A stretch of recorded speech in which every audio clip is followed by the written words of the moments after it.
Hello everyone, Sarah here from the marketing team at Ballistic Advanatge, and I'm here with Clint Hansen, and we are going to answer some of your questions today. So we have a question from Doug.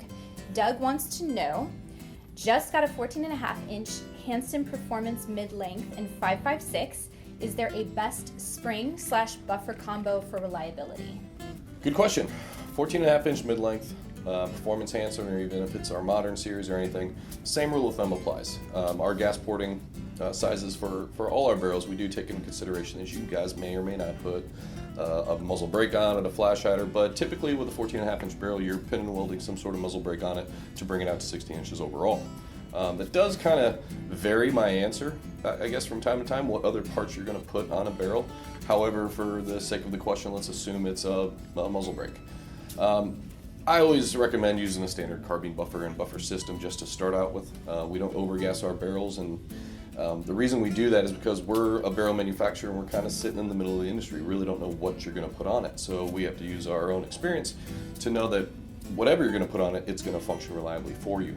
So with a muzzle brake, typically what it's going to do is it's going to mitigate, muzzle rise and perceived felt recoil.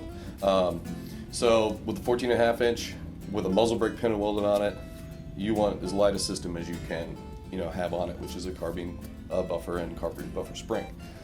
No need to get excessive with an extra power hammer spring or extra power buffer spring unless you feel the need to on that particular rig.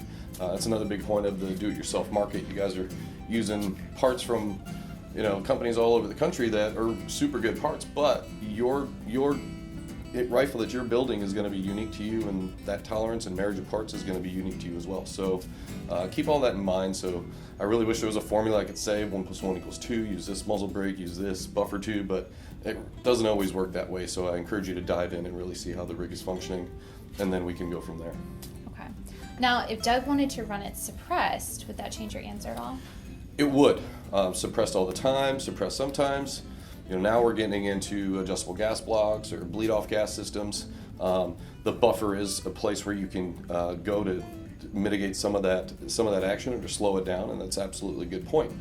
So basically what a suppressor does, it's going to increase that back pressure. So if we have more mass in the buffer, then that's going to slow it down. We don't want it running too fast, or getting overgassed because of your suppressor. So again, that's a great point, but it just raises the question of what you're going to put on your build. So to answer the question, long story short, I always start off with a carbine buffer and buffer spring.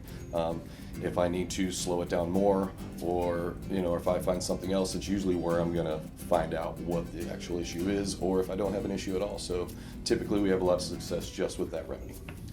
Awesome. Thanks so much, Doug, for your question. And guys, if you want Clint Hansen to answer one of your questions, just comment below, and we look forward to seeing what you send us.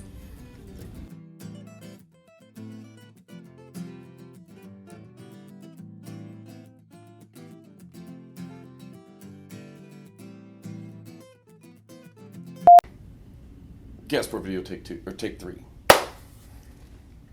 Oh, from me entering? Oh, should we take 5?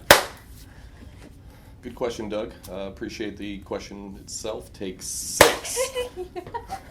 Your buffer and your buffer system in general can determine a lot for what you're gonna.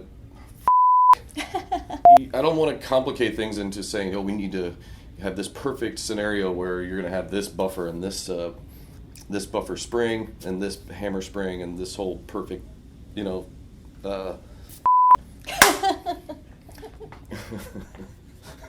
Why are you laughing?